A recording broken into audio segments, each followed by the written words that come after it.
주말 내내 침대에 덩그러니 누워 천장만 바라보며 스스로를 구제불능의 게으른 쓰레기라고 자책하고 계신가요? 머릿속에서는 일어나서 무언가를 해야 한다고 외치지만 몸은 천근만근 무겁기만 하고 결국 아무것도 하지 못한 채 주말을 날려버렸다는 생각에 괴로워하고 계실 것입니다. 이제 그 잔인하고 무의미한 자책을 당장 멈추시길 바랍니다. 우리는 태어날 때부터 치열한 수능 입시 경쟁을 거쳐 숨막히는 직장 생활에 이르기까지 오직 뼈를 깎는 노력만을 강요받는 사회에서 살고 있습니다. 이 지독한 빨리빨리 문화와 무한 경쟁 속에서 우리는 아주 잠시라도 쉬는 것조차 엄청난 죄악으로 여기는 깊은 휴식 죄책감에 시달리게 되었습니다. 밤이 되면 낮 동안 타인에게 빼앗겨버린 내 시간을 어떻게든 보상받으려 애쓰게 됩니다. 그래서 피곤해 죽을 것 같으면서도 수면을 미루고 어두운 침대에서 스마트폰만 멍하니 바라보는 복수심에 불타는 취침 시간, 미루기 현상을 매일 밤 반복하게 되는 것입니다. 최신 통계에 따르면 한국 직장인의 70% 이상이 겉으로는 멀쩡해 보이지만 속으로는 남몰래 끔찍한 번아웃 증후군을 앓고 있다고 합니다. 당신이 지금 아무것도 하지 못하고 무기력하게 누워있는 것은 결코 당신이 나약하거나 실패한 M4세대라서가 아닙니다. 지금부터 당신이 게으른 것이 아니라 그저 정신적, 육체적 에너지가 완전히 바닥났을 뿐이라는 것을 명백하게 증명해줄 6가지 심리학적 신호를 과학적인 관점에서 분석해드리겠습니다. 이 이야기를 듣고 나면 당신은 스스로를 향한 가혹한 비난을 거둘 수 있을 것입니다. 첫 번째 신호는 세상과 완전히 단절된 듯한 기분과 뇌의 극단적인 자기 방어, 기제 발동입니다. 매일 아침 무거운 몸을 이끌고 눈을 떠서 기계적으로 씻고 지옥철에 몸을 싣고 출근하는 모든 일상이 마치 영혼 없는 깡통 로봇이 자동 조종 모드로 움직이는 것처럼 느껴지시나요? 분명 내 삶이고 내가 겪고 있는 현실인데도 불구하고 마치 제3자가 되어 텔레비전 화면 너머로 누군가의 지루한 다큐멘터리를 관찰하는 것 같은 비현실적인 기분이 든다면 매우 주의해야 합니다. 심리학에서는 이러한 섬뜩한 감각을 이인화 현상 혹은 해리 현상이라고 부릅니다. 왜 내 몸인데도 이런 낯설고 분리된 현상이 일어나는지 두렵고 궁금하실 것입니다. 이것은 치열하고 삭막한 현대사회의 압박 속에서 당신의 뇌가 살아남기 위해 어쩔 수 없이 선택한 마지막 생존 전략입니다. 우리의 뇌는 감당할 수 없는 엄청난 수준의 스트레스에 너무 오랜 시간 무방비로 노출되면 그 고통을 견디다 못해 스스로를 완전한 붕괴로부터 보호하려고 합니다. 그래서 무의식적으로 감정의 두꺼비집을 강제로 내려버리는 메커니즘을 작동시킵니다. 아주 쉽게 비유하자면 당신의 스마트폰 배터리가 단 1%만 남았을 때를 떠올려 보십시오. 기기가 스스로 생명을 연장하기 위해 절전 모드로 전환하여 백그라운드에서 실행되던 모든 복잡한 앱과 화려한 디스플레이 효과를 모조리 차단해버리는 것과 정확히 똑같은 원리입니다. 지금 당신의 뇌는 얼마 남지 않은 생명력을 유지하기 위해 불필요한 감정 소모 시스템을 아예 꺼버리고 심장 박동과 호흡 같은 최소한의 생명 유지 기능만 겨우 돌리고 있는 위급한 상태인 것입니다. 당신이 게을러서 만사가 귀찮고 아무런 감흥이 없는 것이 아닙니다. 당신의 뇌가 무너져 내리는 당신을 살리기 위해 필사적으로 감정의 전원 스위치를 차단해버린 눈물겨운 사투의 결과입니다. 두 번째와 세 번째 신호는 당신이 과거에 그 누구보다 치열하게 노력했고 가슴 뜨거운 열정을 가졌던 사람이라는 명백한 사실입니다. 우리가 흔히 말하는 게으름이라는 것은 사실 태어날 때부터 가지고 있는 타고난 기질이자 평생에 걸쳐 매우 안정적으로 유지되는 굳건한 성향입니다. 진짜 게으른 사람들은 아무것도 하지 않고 빈둥거리는 그 상태 자체를 진심으로 편안해하고 온전히 즐깁니다. 그들은 침대에 누워있으면서 내가 이러면 안 되는데 하고 죄책감을 느끼거나 남들의 시선을 의식하며 초조해하지 않습니다. 그들에게 잉여로운 시간은 그저 달콤한 휴식일 뿐입니다. 하지만 지금 당신의 상태는 완전히 다릅니다. 쉬고 있으면서도 마음속은 가시방석에 앉은 것처럼 불안함으로 타들어가고 끊임없이 남의 눈치를 보며 스스로를 쓸모없는 인간이라 자책하고 있다면 그것은 절대 게으름이 아닙니다. 그것은 방전된 배터리처럼 에너지가 말라버린 심각한 번아웃입니다. 한때 당신은 반짝이는 눈으로 자기 개발에 매달렸고 남들보다 뛰어난 성과를 내기 위해 늦은 밤까지 코피를 쏟아가며 헌신했습니다. 누구보다 열정적으로 일이나 학업을 사랑했던 당신이 지금은 그 모든 것을 쳐다보기도 싫을 만큼 끔찍하게 혐오하게 되었다면 그것이 바로 번아웃의 가장 확실한 증거입니다. 신경과학에서는 이를 도파민 고갈 효과라는 개념으로 명확하게 설명합니다. 당신은 당신에게 주어진 일에 200%의 뼈를 깎는 노력과 에너지를 쏟아부었습니다. 하지만 안타깝게도 이 가혹한 사회는 당신의 희생에 합당한 보상이나 따뜻한 인정을 돌려주지 않았습니다. 끝없는 야근과 무한 경쟁 속에서 노력의 결과는 늘 남의 차지이거나 당연한 것으로 치부되었습니다. 그 결과 당신의 뇌 속에 있는 보상 회로가 더 이상 버티지 못하고 전면 파업을 선언해 버린 것입니다.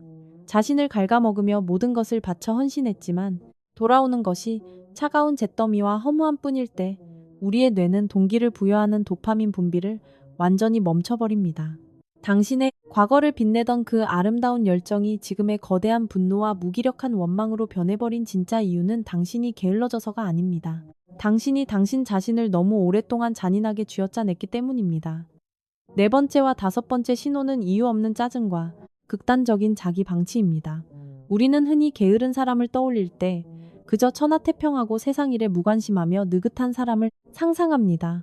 그러나 번아웃에 빠진 사람은 전혀 느긋하지 않으며 오히려 언제 터질지 모르는 시한폭탄과 같습니다.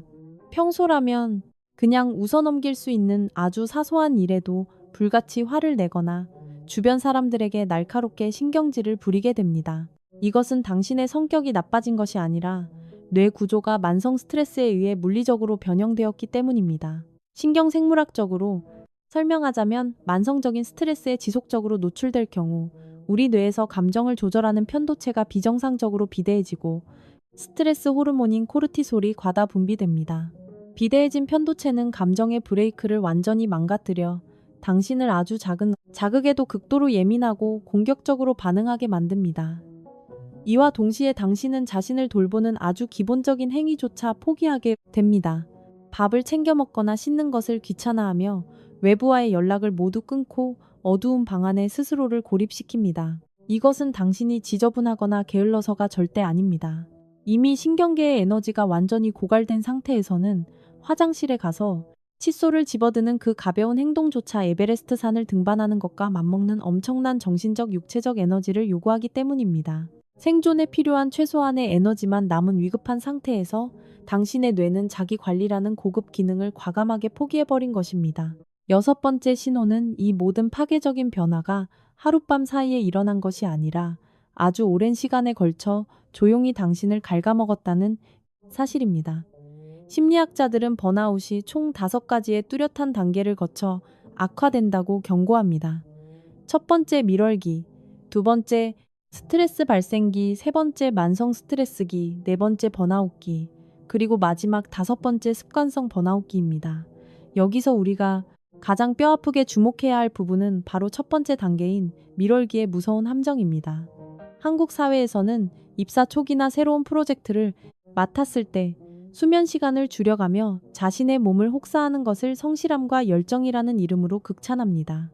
주변에서 쏟아지는 칭찬과 초기 성취감에 취해 당신은 자신에게 무한한 체력과 능력이 있다고 굳게 착각하게 됩니다. 하지만 그것은 당신의 신경계가 서서히 타들어가는 달콤한 독약과도 같습니다. 두 번째와 세 번째 단계를 거치며 서서히 업무 효율이 떨어지고 원인 모를 불안감이 엄습하지만 멈추는 법을 배운 적 없는 당신은 억지로 자신을 채찍질하며 하루하루를 버팁니다. 마침내 모든 에너지가 완전히 소진되는 네 번째 단계를 지나 마지막 다섯 번째 습관성 번아웃기에 접어들면 상황은 걷잡을 수 없이 심각해집니다. 이 마지막 단계에서는 깊은 무기력과 신체적 통증이 일상화되며 적절한 전문가의 개입과 치료가 없다면 심각한 실제 임상적 우울증과 불안 장애로 곧바로 이어질 수 있는 매우 위험한 상태가 됩니다. 당신은 어느 날 갑자기 무너진 것이 아니라 이 5단계를 거치며 끊임없이 살려달라고 스스로에게 구조 요청을 보내고 있었던 것입니다.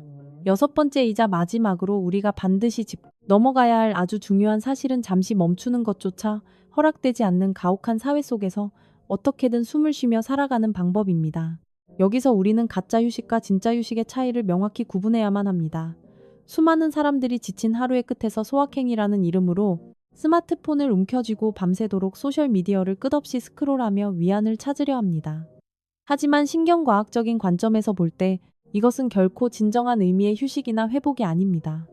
이것은 단지 현실의 끔찍한 고통과 스트레스를 잠시 잊기 위해 뇌를 마비시키는 안타까운 현실 도피 행위에 불과합니다. 당신의 뇌는 화면 속에서 쏟아지는 자극적이고 무의미한 정보들 속에서 오히려 더 큰 피로를 느끼고 쉴 수 있는 기회를 영영 잃어버리게 됩니다. 이제 당신은 억지로라도 자신에게 아무런 죄책감 없이 완벽하게 아무것도 하지 않을 자유를 허락해야만 합니다. 무한 경쟁 사회는 늘 우리에게 더 빨리 달리고 더 높이 올라가라고 채찍질하지만 멈출 줄 모르는 자동차는 결국 엔진이 터져버리기 마련입니다. 망가져버린 당신의 도파민 시스템을 정상으로 되돌리기 위해서는 거창한 해외여행이나 값비싼 힐링 프로그램이 필요한 것이 아닙니다. 당장 손에서 스마트폰을 완전히 내려놓고 그저 고요한 방 안에 가만히 앉아 깊게 숨을 들이마시고 내쉬는 아주 작고 단순한 행위부터 시작해야 합니다. 아무런 생산적인 일을 하지 않고 멍하니 천장을 바라보며 보내는 시간은 결코 버려지는 쓰레기 같은 시간이 아닙니다. 그것은 완전히 방전된 당신의 생명력을 다시 채워 넣고 뚝뚝 끊어져 버린 뇌의 신경회로를 다시 연결하는 세상에서 가장 위대하고 필수적인 치유의 시간입니다. 아무것도 하지 않는 나를 향한 지독한 혐오감을 제발 내려놓고 무기력하게 누워있는 나 자신을 있는 그대로 부드럽게 안아주어야 합니다. 마지막으로 당신의 마음속 깊은 곳에 꼭 전해주고 싶은 말이 있습니다. 당신은 결코 고장나거나 실패한 구제불능의 인간이 아닙니다. 당신은 그저 남들보다 더 치열하게 살았기에 배터리가 완전히 바닥난 것뿐입니다. 이미 모든 에너지를 쏟아붓고 길바닥에 쓰러져 헐떡이는 사람에게 억지로 일어나서 뛰라고 발길질을 하는 것은 너무나도 잔인한 폭력입니다. 하물며 그 가여운 대상이 다른 누구도 아닌 당신 자신이라면 더더욱 그런 가혹하고 슬픈 짓을 멈춰야만 합니다. 오늘 이 영상이 끝없는 자책의 늪에 빠져있던 당신에게 내가 게으른 쓰레기가 아니었구나 하는 깊은 위로와 안도감을 주었다면 이 영상을 매일 조용히 무거운 짐을 홀로 버텨내고 있는 당신의 소중한 사람들에게 꼭 공유해 주시길 바랍니다. 그들 역시 당신처럼 어두운 방에서 남몰래 눈물 흘리며 자신을 탓하고 있을지도 모릅니다. 그리고 잊지 말고 채널을 구독하시어 앞으로 이어질 더 많은 따뜻한 치유와 성장의 여정을 우리와 함께 해주시길 바랍니다. 당신의 내일이 오늘보다 조금 더 평안해지기를 진심으로 응원합니다.